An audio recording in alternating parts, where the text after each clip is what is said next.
Сағат 10-нан 2 минут кетіп жатыр. Приоритет 15, брендирование, термокороб, серебро, рейтинг выше и эксперт.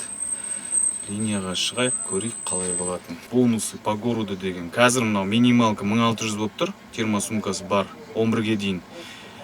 И 11-ден бастап ары қарай 2300 әр заказ. То есть мультизаказ болса есептелмей қалады, конечно, бірақ бір заказдап алатын болсақ, ана минималкасы осындай болады. Күндіз ыстық кезінде ең максимальный 2300 болады екен. 11-ден 4-ке дейін. Жаңа парк, жаңа такси деген паркпен жұмыс істеймін. Толығырақ сәл кейінірек айтып беремін. Сосын жақыннан бастап мынау доставка курьер бір-біріне бөлек-бөлек істемейтін қылып жасап қойып еді. Қабдолова дейді. Мына жерде қазір істеп тұр, бірақ доступ ограничить етіп тастауы мүмкін. Көреміз қазір қалай болатын. 2400 мен тұсыма базар жоқ, да? Долгая поездка дейді, 1 сағаттық. Жана айтам деп ұмытып кеттім. Полный бак кеше құйғам, кішкене жүріп тастадым, бір 30 километрдей. Енді нені километражды 0-ға қойып алдық. Градус 31 градус болып тұр қазірше. Бүгін 34-35-ке дейін баратын шығар. Баршаларыңызға қайырлы күн. Сіздер Қазақ такси арнасындасыздар. Арнаның жүргізушісі мен Орынбек Мерей. Бұл арнада мен өзімнің таксидегі жұмыс істеп, жинап жүрген тәжірибемен бөлісіп жүрмін. Арнаға жазылуды ұмытпаңыздар. Лайк, дизлайк, 4 сөзден тұратын комментарий жазып кетсеңіздер, маған деген ең мықты мотивация соның өзі. Бүгін автокурьер және доставка тарифтерінде жұмыс істейміз. 8 сағаттай жұмыс істеуге тырысам, енді мынандай күн ыстықта жұмыс істеу қиын. Телефон қызып жатады, камераларым қызып жатады. Сол үшін көреміз енді қазір.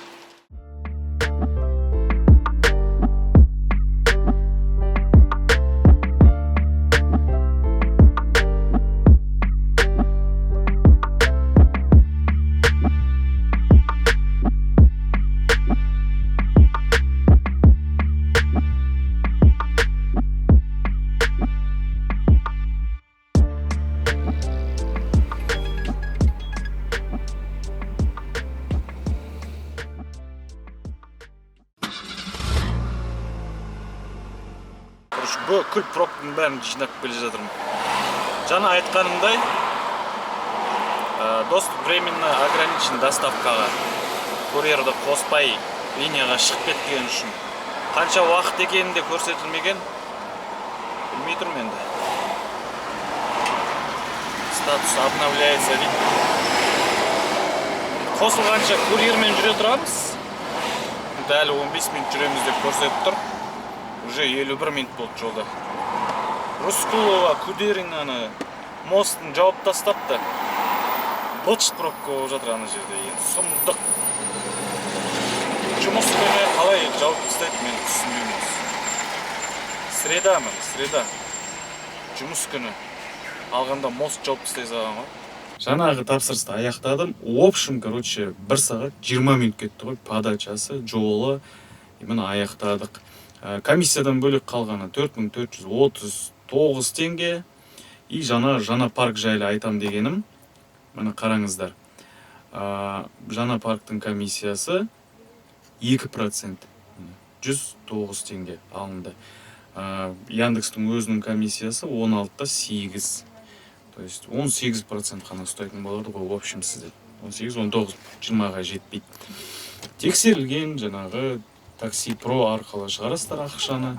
Такси Про мен серіктес болған парктердің бәрінде мына жерге кірсек, запросить деньги у парка деген жерге кіреміз. Осы жерде картаны байлаймыз. Ойбай! Не дейді? Платная подача дейді. Перещагина қайтадан Кабдоловаға барасын дейді. Короче, мультизаказ берді. Жарайды қазір. Мына баланс. Запросить деньги у парка. Успешно. Енді қараңыздар, запросить деньги у парка дейміз. Так, картаны байладық. Енді қараңыздар. Запросить деньги у парка. Мына жерден 4000 теңге деп жазамыз.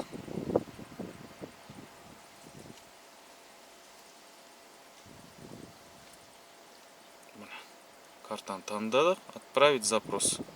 Запрос на период отправлен. Так. 1, 2, 3. Пожалуйста, 5 секундқа да жетпей балансқа ақшаларыңыз түседі. Біріншісін алып кеттік, мынандай посылка.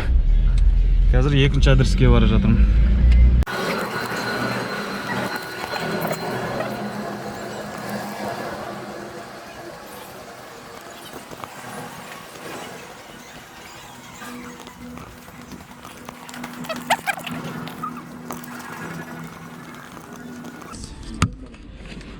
Так, Яндекс 68-80.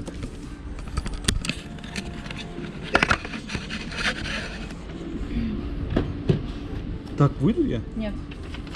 Внизу номер сотовый и роспись.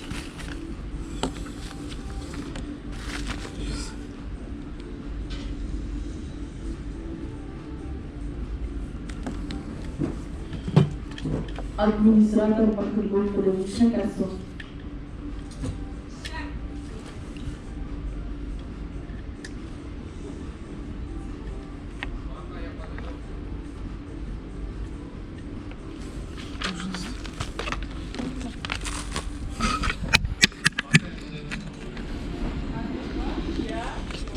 Следующая точка маршрута – улица Верещагина, 163.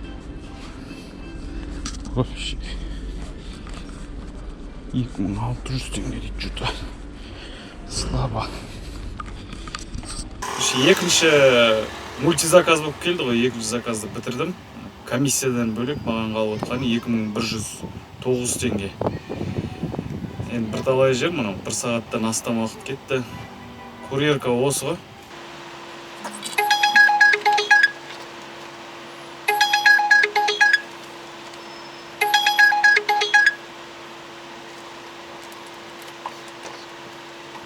Курьер. Тура жаңағыдай болады, мульти 2 заказ. Яндекс білген істеп жатыр. Вообще условия құртып баратыр күннен күнге.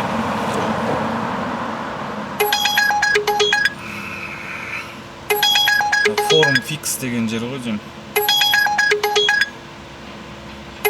3 адрестен алып, 3 адреске апарып беру керек дейді. Ладно. Ой, 1 адрестен алып, 3 адреске апарып беру керек. Мульти заказ. Форум фикс па, а жоқ аптека екен. Кеттік ондай болса. Сәлеметсіз бе? Мен екіні бастаймын, я. 0178 Яндекс. 8451. Қайта қойшы өзім естіп алдым.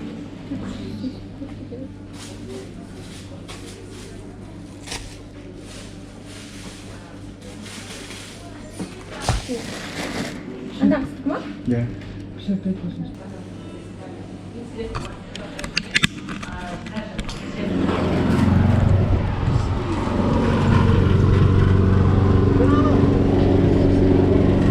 Маған 2190 теңге 3 адрес. Короче, индрайвті да қарап отырамын қазір. Может, прикуренте, подкачать деген сияқты заттар шықса. Индрайвтан по пути бір заказ шықты 1000 теңгеге. 10 килограммдық коробка деп жазып қойыпты. Қараңыздар, мынау индрайвтың заказы. Баратын жеріміз Горный Гигант. И мынау Яндекстегі заказ. Тоже баратын жеріміз Горный Гигант. Бұл жол болды.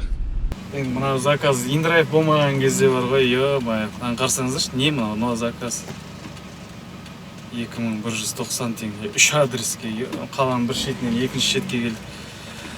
Отправителя.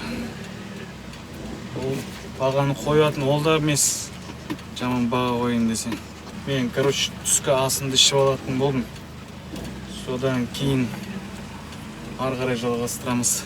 Мен қараңыздар, комиссияны алып болғаннан кейін маған қалып отқан 1868 теңге. Не деген издевательство мынау.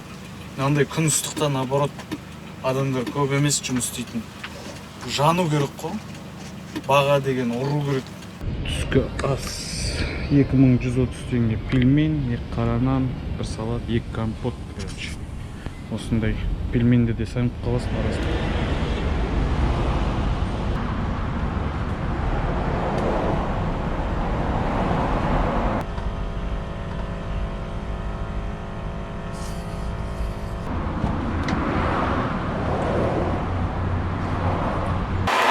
Так, кеттік ары қарай. Күннің астында тұрып қалдым мына жерде, машина қызып кетті. Кішкене желім шығып кетті. Машинаның дөңгелегінің желі шығып кетті. Неужели доставка? Ёкарымыны.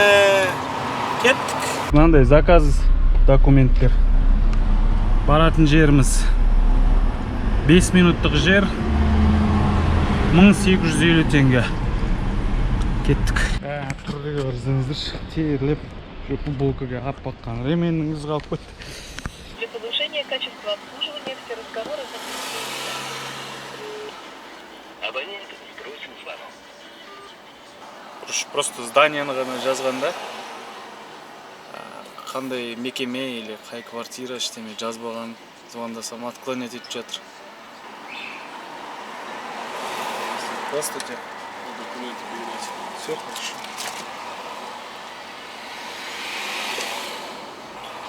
Жиырма 5 минуттық жол, 1170 теңге дейді. Кеттік. Тағы бір доставкамен түсті. Қараңыздар, 6-8, 26 минут. Мынандай конверт беріп жіберді. Кеттік. Бағасы 2320 теңге. Тағы бір заказды отменять етіп жібердім. Активность қайтадан 92 болып қалды. Мультизаказ беріп отыр ғой. 1,5 сағаттық. 200 теңге наценкамен. Курьер бөлінбей қалғалы қиын болып қалды. Жестко қиын болып қалды. Курьермен түсті. Жаңағыдан кейін тағы бір заказды отменять етіп жібердім. Активность 88-ге түсті. Вот бүгінге осы жетеді ау деп ойлап отырмын. Курьермен түсті. 15 километр 44 минут. 44 минут өтірген. 2980 теңге дейді. Көреміз қазір.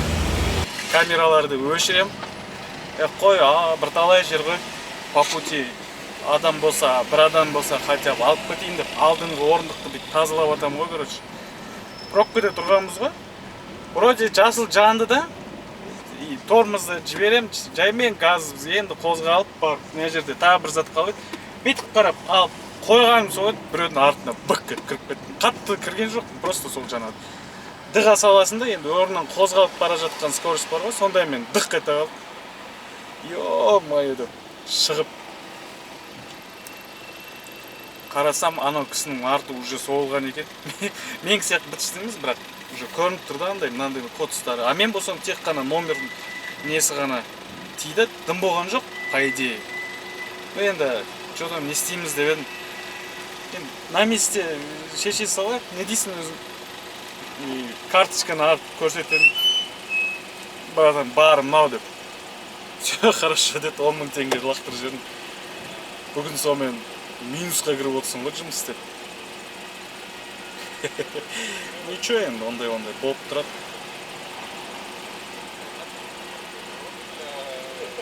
Сол үшін отвлекаться етпеңіздер. Какой-то доли секунды әшейін. Доли секунд. Жасыл жанды, вроде уже ол кісінің де жаңа стоптар өшті да. Вроде енді қозғалған сияқты еді, тормоз жібередім да бейт. Назадты алып, маяқа салып, уже қарасам дік кіріп кетеді ғой. Сол үшін максимально мұқият болу керек қой. Соңғы тапсырысқа 1 сағаттан астам уақыт кетті. Бізде бір цель орындалды. То есть ертең менің балансыма 1900 теңге түседі. Табыс комиссиядан бөлек 16457 теңге болды. Плюс 1900 қосатын болсақ, 18300 болады соңында. 18300 теңге. Пробегім міне ровно 100 километр болды. И 100 километрге грубо 10 литр бензин деп алып тастайықшы, 10 литрға жетпеу керек негізі.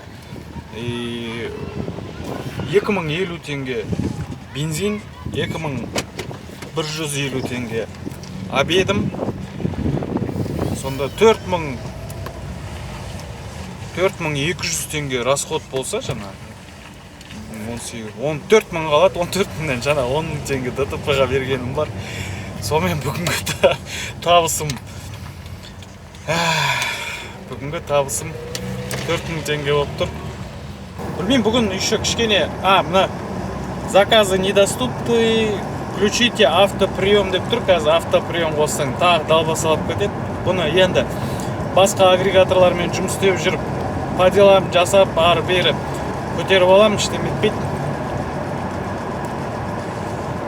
Мұны қазір көрсетейін сіздерге. Бүгінгі парктың несі алған ақшасы 2% қана алады, 392 теңге. Басқа парктарда жаңағы екі есе көбірек болатын еді ғой. Бірақ Адалмен де жұмыс істеп жатырмын. Адалда қазір акция болып жатыр, 30 000 теңге бонус береді. Ол жерде білесіздер ғой. Жаңада просто бұл жерде ешқандай не жоқ.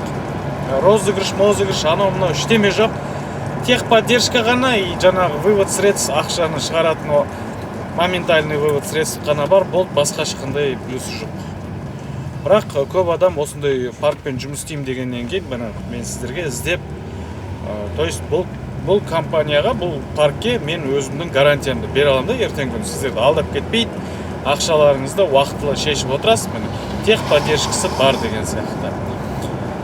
Солай, бүгінгі видео қалай сіздерге настроением түсіп кетті, жаманша настроением болмай отыр. Пландап келе жатыр едім қазір. Адан аламын, мынаны аламын деп. Ничего, бұндай күндерде болады.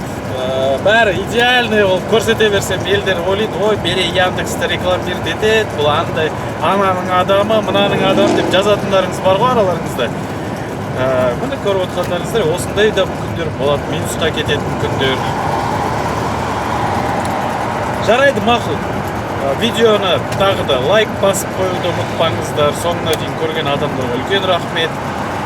Комментарий жазып қойып, бөлісетін жер болса, бөлісіп қойсаңыздар болады. Барлықтарыңызға үлкен рахмет. Келесі видеода жолыққанша аман есен сау болайық ағайындар.